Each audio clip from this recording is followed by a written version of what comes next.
Jessie du groupe Other Lives qui est avec nous pour l'album Tamer Animals. Hi Jessie, it's a pleasure to talk to you. It's a pleasure to be here. Well, the whole record is a journey, I'll say, and listening to it, I had landscapes, you know, in my mind. You made me travel a lot.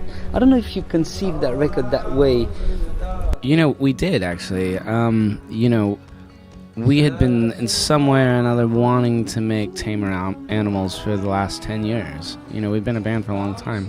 It didn't really hit us until our first record that, you know, we really needed to record by ourselves. We needed to self-produce and do it our own way. And we wanted to write about the environment that we had been living in for such a long time, you know, growing up in this and not being aware of it, but finally, you know, looking around us and trying to write music to this landscape that has surrounded us for all these years. So, you know, we really literally set out to kind of write a soundtrack to the plains in the West, and that was kind of in our minds the whole time. Every song is like that, throwing you into a very cinematographic writing too. It's the case of every song, I think. You know, most of the music comes first instrumentally, and so it's always the instrumental idea, and it's, you know, it's always kind of, I'm not thinking about the vocal, and so I'm trying to imagine a certain scene, you know, and then the vocals come, so that's maybe why it has that kind of cinematic quality. Because it comes naturally, the vocal. I don't think about lyrics really first. They kind of come out naturally, and so usually it's as simple as me humming a melody, and that melody could either be a bassoon or a cello or my vocal, and so some of these things can be interchangeable. So I think, you know, those melodies I just kind of end up making up. Sometimes they become vocal melodies, and that's why I think they fit in, you know, nicely with the arrangement, and they're not overpowering or they're too, you know, I don't want a background music and then the vocal up front, you know, I want everything to coexist. There's your melody, but never the arrangement are following or holding the melody like in a ballad it would usually do.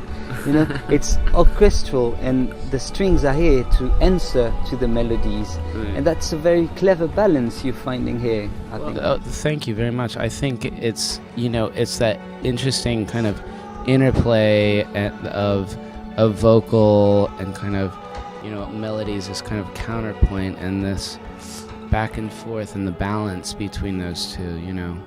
You know, we actually talk about vocals a lot because they are such a there's such a strong presence, you know, a vocal, and so just finding that balance is a really important thing.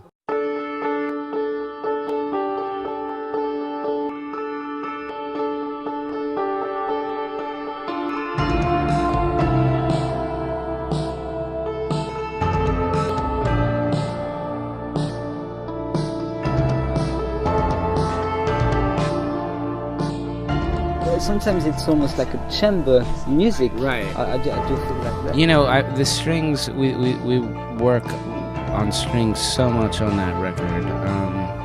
And there's a lot of layered strings. And so a lot of those same kind of string melodies were kind of, you know, kind of thought about in the same capacity as the vocal. Some of those string melodies I thought actually were going to be a vocal, but they ended up becoming string, yeah.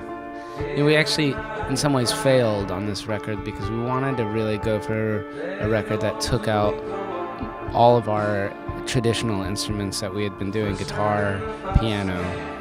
You can't, we couldn't help but use guitar on Decibel 3 or 412 because it calls for it, but those three were, we really, you know, felt like they were real ensemble pieces and with vocal, you know. It was sort of that real ideal.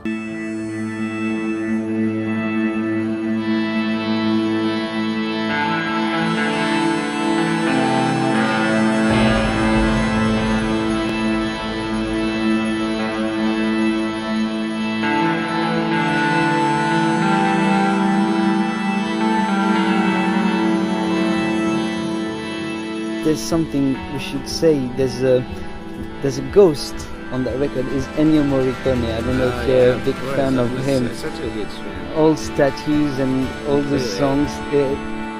Is here somewhere in the dust, in the trouble, making you feeling a lonely cowboy, you know? He really represents that kind of that Western cowboy. You know, as soon as you hear his music, you know it. You get the sense, and so he was a huge influence because, in some ways, you know, we were writing about the West as well, and so you know he's kind of the king of it, and so you know he was a big influence. I'd like to end with the fact that there is somewhere a 70s vibe on that record. I was wondering if sometimes, like for instance on Woodwind, of course I thought about because of the Beatles, and I don't know if you knew that band in Weather. After 2:30 minutes, Manfred Mann, they were singing "Ha Ha Said the Clown." I don't. And anyway, it's some 70 very folk but also psychedelic bands, and there is that kind of vibe on that record too. That's the kind of music I really grew up with. You know, the Beatles, Neil Young. Yeah, exactly, right. Yeah. So that, you know, that music is always kind of, that's part of me, you know, it's part of my childhood, and it's still, you know, when I go back and think about, you know, what a record I want to go listen to, you know, they're my favorites in some ways, you know, and Neil and the Beatles are like our heroes, you know, so that music never leaves, you know, so I think that's always kind of in there. But you know, Ennio Morricone and Philip Glass and Steve Reich and these new people that I found in my, you know, late 20s, and it kind of suddenly sparked new ideas as well. Well, all those elements are in the record Tamer Animals. You could buy it legally. Could be a good idea. And well, you can steal it too. And you can steal it too. I don't care. I'm very okay with people stealing your music, just as long as they pass the word on. Yeah, they should pass it and listen carefully to hold that record, because it's a very beautiful record. Thank you very much, Jesse, and maybe you could catch some of the performance tonight on PUREchannel too, because it was amazing. Thanks for and it was a pleasure. Thank you so much. Thanks. Yeah.